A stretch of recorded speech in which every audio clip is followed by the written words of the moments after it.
tere! Täna me räägime jääajast. Ei, mitte sellest multikast, ikka sellest päris jääajast. Eelmistel kordadel me oleme rääkinud, kuidas inimese eellased hakkasid kahel jalal käima, õppisid tööriistu valmistama ning tuld kasutama ning kuidas lõpuks arenes välja nüüdise inimene ehk homo sapiens.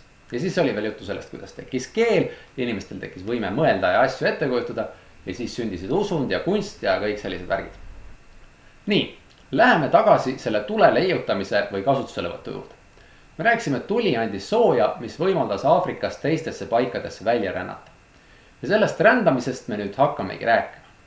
Umbes 100 000 aastat tagasi oli selline seis, et Aafrikas elas selline inimese liik nagu homo sapiens. Ning nüüd hakkasid inimesed Aafrikast välja rändama. Osa inimesi jäi muidugi sinna Aafrikasse paigale ja neist põlvnevad tänapäeva aafriklased, aga osa inimestest rändas umbes 100 000 kuni 70 000 aastat tagasi Aafrikast välja. Kuna nad armastasid sooja, siis nad hoidsid esialgu ikka lõuna poole ja rändasid mööda India ookeani rannikut umbes siit Aafrikast India kaudu Austraaliani välja. Austraaliasse jõuti umbes 60 000 aastat tagasi. Ja alles seejärel pöörduti põhja poole Ida-Aasiasse ja sealt liiguti ühest küljest Ameerikasse ja teisalt Siberi kaudu Euroopa suunas tagasi. Euroopa asustati nüüdisinimeste poolt umbes 40 000 aastat tagasi ja Ameerika maailmajagu umbes 15 000 aastat tagasi. Ja vaikselt inimkonna rahvaarv järjest kasvas ja kasvas. Maailmas oli sel ajal jääaeg. Mida see tähendab? Ehk siis kogu maailma kliima oli palju külmem ja kogu Euroopa ja Aasia põhjaosa oli kaetud jääga. Ja see ei olnud lihtsalt nii, et talvel oli lumi maas, vaid siin, kus me praegu oleme, Eestis oli samamoodi nagu praegu Antarktikas, kus on 2 kilomeetrit jääd lihtsalt, mis ei sula ära. See tähendab, et siin näiteks ei saanud inimesed üldse elada.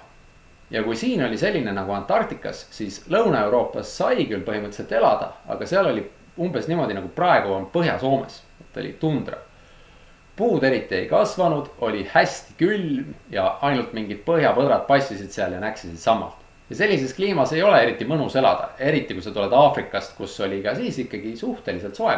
Aga ometi sellest jääajast hoolimata inimesed asustasid vaikselt ka põhjapoolsemaid alasid.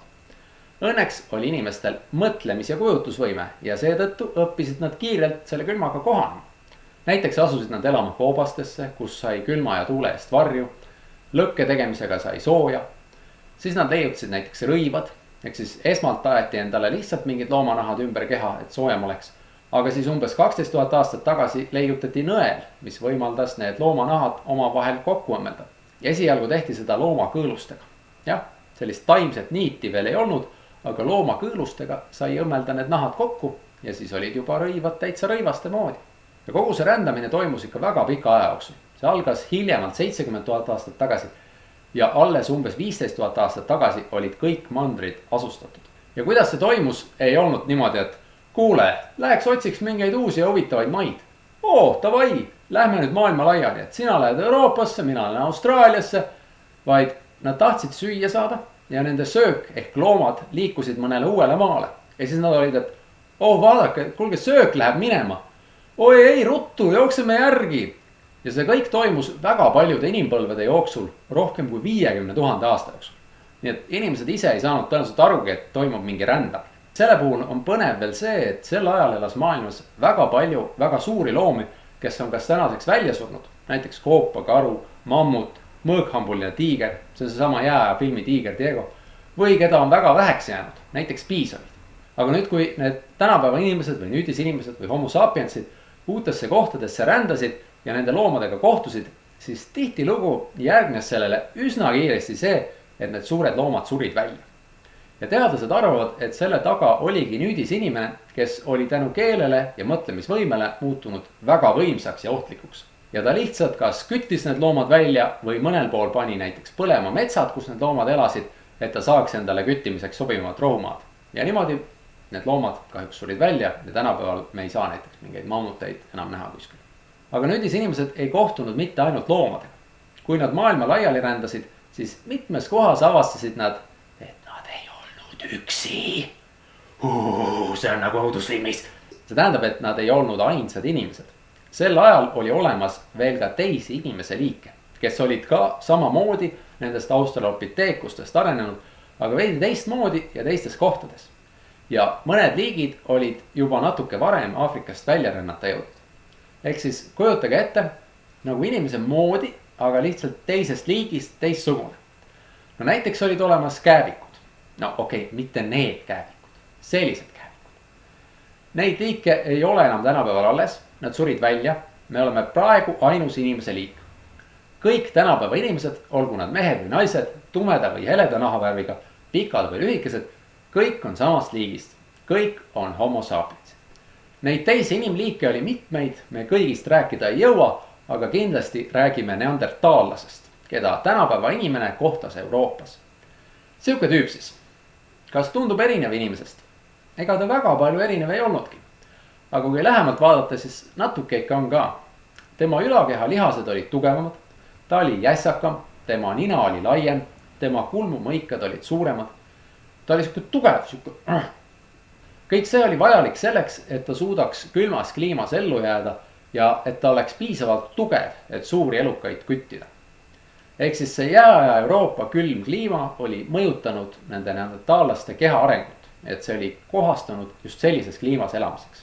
Ja tänapäeval on teadlased suutnud neandertaallaste luudest saada kätte DNA-d ehk pärilikkusainet ja on uurinud nende geene ja võrrelnud neid meie geenidega.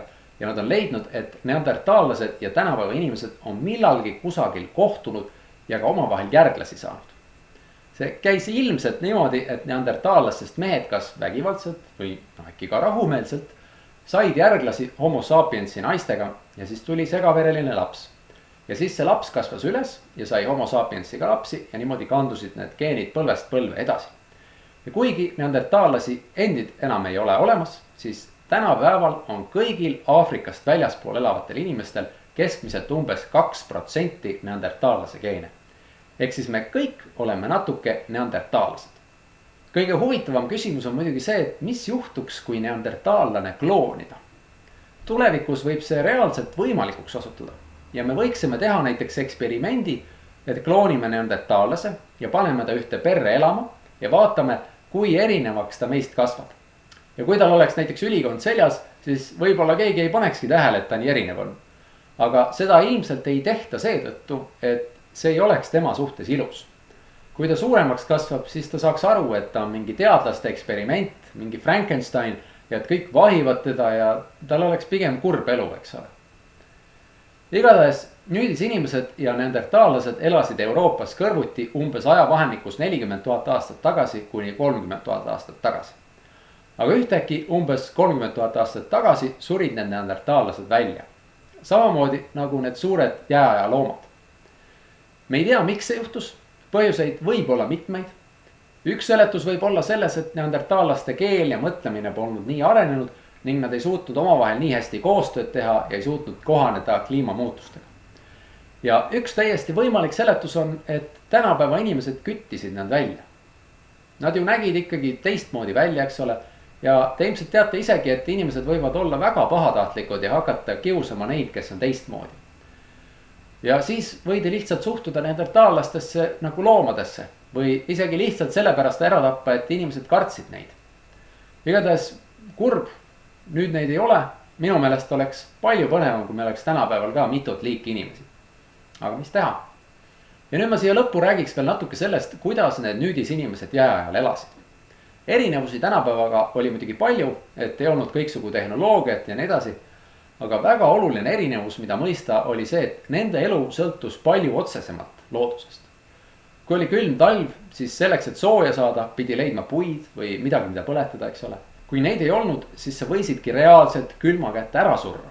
Sa ei saanud lihtsalt nupust sooja juurde keerata, eks ole. Ja kui oli süüa vaja, siis seda ei saanud külmkapist ega poest, vaid see tuli ise korjata või ise kinni püüda. Muul viisil polnud lihtsalt võimalik süüa saada, saate aru. Aga kui näiteks talvel ei saanudki metsast midagi korjata ja loomad olid näiteks kuhugi kaugemale ka ära läinud, siis jällegi inimesel polnud mitte midagi teha, ta võiski nälga surra. See tähendab, et ta sõltus ikka väga palju loodusest. Arvatakse, et inimesed elasid tol ajal peamiselt sugulastest koosnevatest gruppides. Need olid siis tavaliselt mõnest perest koosnevad rühmad. Mõnikord, kui suurte loomade küttimiseks oli vaja suurema hulga inimeste koostööd, siis võisid moodustada ka natuke suuremad sugulaste grupid, mida nimetatakse sugukondadeks. aga needki ei olnud suuremad kui võib-olla mõnesaja liikmega. Sellest suurem hulk inimesi, näiteks tuhanded inimesed, poleks tol ajal saanudki ühel maa-alal koos elada. Miks? Sest toit oleks otsa saanud selles kohas ja nad oleksid nälga jäänud. Ja seetõttu tol ajal ei olnud veel riike ja ei olnud ka valitsejaid. Neid rühmi ja sugukondi juhtisid tõenäoliselt lihtsalt targemad ja kogenumad rühmaliikmed. Veel üks erinevus tänapäevaga võrreldes oli see, et inimesed liikusid palju ringi, sest nad liikusid loomade järel. Ja loomad teadupärast liiguvad ringi. Umbes nagu koer liigub kohe sinna, kus ta toitu näeb ja teie liigute ilmselt kohe sinna, kus kommi on, eks ole. Ehk siis, kuna loomad olid inimeste jaoks toit ja loomad olid liikumises, siis inimesed pidid ise ka liikuma. Mõned loomad rändavad aasta jooksul väga suuri maid, et otsida toitu ja vett. Ja nii olid ka inimesed suht kogu aeg sunnitud rändama. Neil ei olnud püsivaid kodusid, vaid pigem nagu laagrid. Mõnes mõttes nad olidki nagu kogu elu matkal. Ühesõnaga, sel ajal ei olnud isegi korralikke majasid, ei olnud linnasid. Olid ainult väikesed nii-öelda karjad inimesi. Toonaste inimeste eluviisi kutsutakse küttimiseks koriluseks. Ja sellist eluviisi harrastavaid inimesi nimetatakse küttideks korilasteks. Küttimine, eks ole, saate aru, aga suure osa toidust said nad tegelikult loodusest korjates. Korjasid näiteks marju, seeni, pähkleid, juurikaid, seemneid ja nii edasi. See siis on korilus. Ja veel võisid nad püüda näiteks kala. Ehk siis oluline on see, et nad ei kasvatanud oma toitu ise, vaid nad võtsid seda, mida nad loodusest said. Ja see saab oluliseks järgmises videos. Ja küttimisega seoses kodustati ka koer. Koer oli esimene loom, kelle inimesed kodustasid. Ammu enne lehmi, sigu või kanu. Ja see kodustamine toimus ilmselt nii, et hundid hakkasid käima, inimeste laagrite juures umbes konte söömas. Ja siis inimesed vaatasid, et näe, hunt sööb siin meie prügi ja ei teegi meile liiga. Ja siis vaikselt hundid sõbrunesid inimestega ja muutusid inimestest rohkem ja rohkem sõltuvaks. Ja nad ei otsinud enam ise metsast loomi, keda maha murda, vaid lootsid selle peale, et saavad inimestelt midagi. Ja niimoodi huntidest vaikselt arenesid koerad, ehk nad kodustati. Ja kuna hundid oskasid karjas käituda, siis oskasid koerad ka inimeste karjas olla. Ja samas oli inimestel ka koertest väga palju kasu, sest koerad ajasid näiteks jahil olles saaklooma küttidele ette ja kütid tapsid ta ära. Ja vastutasuks said koerad siis inimestelt püsiva toidu. Ja sellega oleme selleks korraks lõpule jõudnud, väike kokkuvõtte ka veel. Esiteks, umbes 100 000 kuni 70 000 aastat tagasi rändasid nüüdisinimesed Aafrikast välja ja asustasid tuhandete aastate jooksul Austraalia, Aasia, Euroopa ja Ameerika. Teiseks, sel ajal oli maailmas jääaeg ehk kogu maakera kliima oli külmem kui tänapäeval. Kui inimesed jõudsid põhjapoolsetele aladele, siis nad kohanesid külma kliimaga, õppisid riideid valmistama ning leidsid varju koobastest. Kolmandaks, lisaks nüüdisinimesele oli tol ajal olemas teisigi inimliike. Euroopasse jõudes kohtusid nüüdisinimesed neandertaallastega. Varsti pärast nüüdisinimeste saabumist surid neandertaallased välja. Neljandaks, toonased inimesed sõltusid väga palju loodusest. Nende eluviisi nimetatakse küttimiseks koriluseks, see tähendab, et nad hankisid toidu loodusest, mitte ei kasvatanud seda ise. Viiendaks, tol ajal ei olnud ka riike, linnu ega valitsejaid. Inimesed elasid väikestes sugulastest koosnevates gruppides. Suuremaid gruppe nimetatakse sugukondadeks. Inimesed ei elanud paikselt ühes kohas, vaid rändasid pidevalt loomade järel ringi. Aitäh vaatamast ja kohtume varsti jälle.